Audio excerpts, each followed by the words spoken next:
Have you ever felt something so deeply that no logic could explain it? Maybe your mind said, "You're fine," but your chest was tight, your stomach in knots, and every part of you screamed that something was wrong. We are told to trust reason over feeling, to silence emotions as if they are distractions. But what if your emotions are not the problem? What if they are the compass pointing to the truth your mind refuses to see? Your mind collects facts, but your emotions hold wisdom. They carry memories that words can't express. They remember pain, joy, and danger long after your mind has forgotten. When you ignore them, you don't become stronger. You become blind to what your inner self is trying to show you. Today, I want to challenge what you believe about your feelings. What if your emotions are smarter than your mind?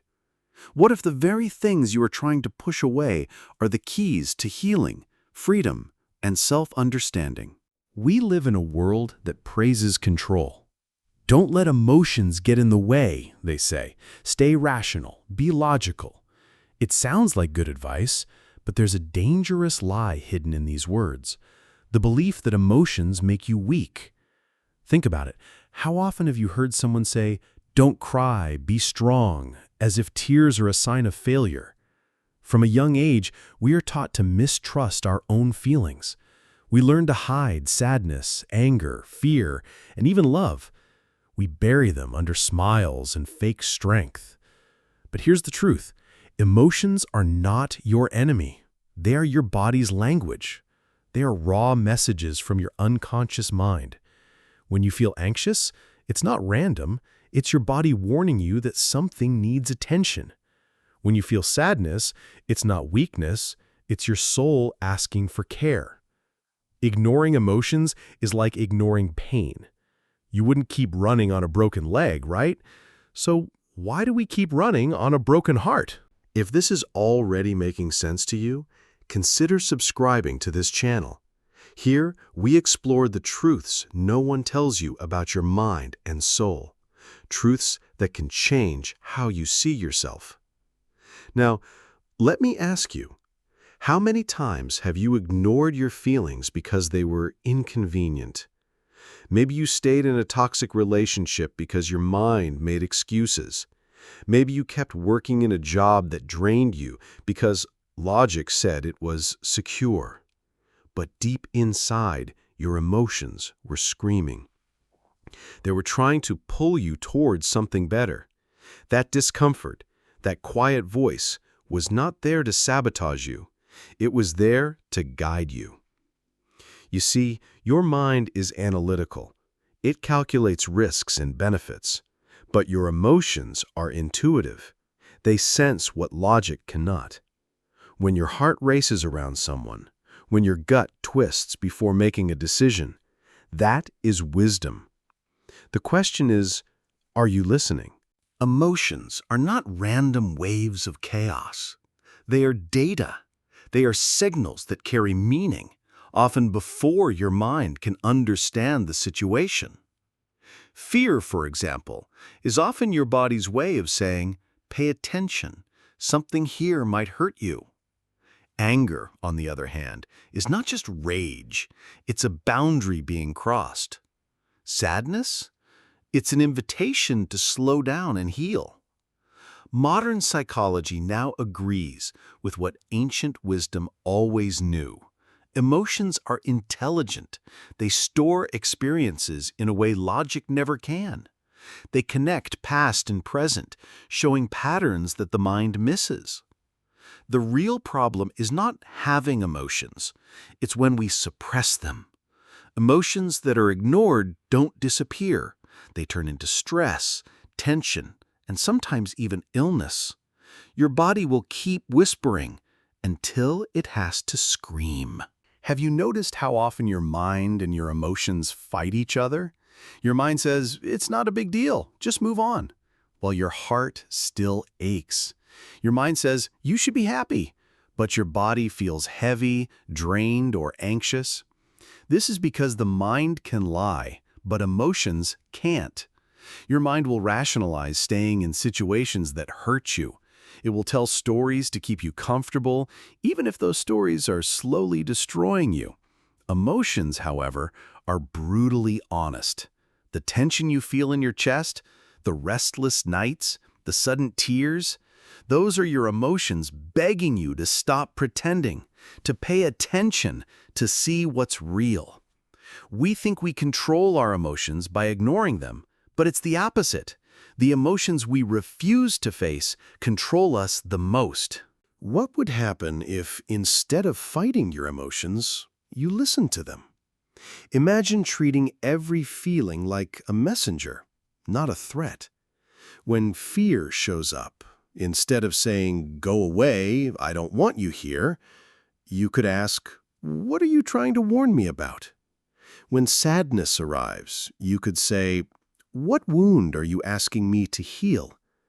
Listening to emotions is not about drowning in them or losing control. It's about creating a space where they can speak so you can understand what's beneath the surface. Emotions, when fully felt, often pass. But emotions that are suppressed become stuck. They remain in your body, turning into anxiety, stress, and even physical pain. Think about it. Every tear you hold back, every anger you swallow, every moment of joy you don't allow yourself to feel, where do you think all that energy goes? It doesn't just vanish. It stores itself in your body, creating a silent weight that grows heavier over time.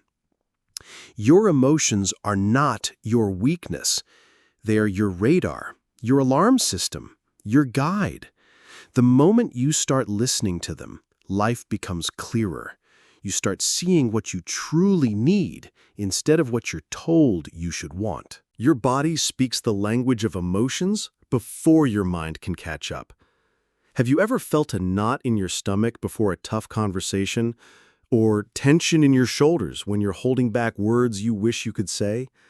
That's not just stress. That's your body expressing what your mind is trying to suppress. Anxiety often shows up when we're living out of alignment with our truth.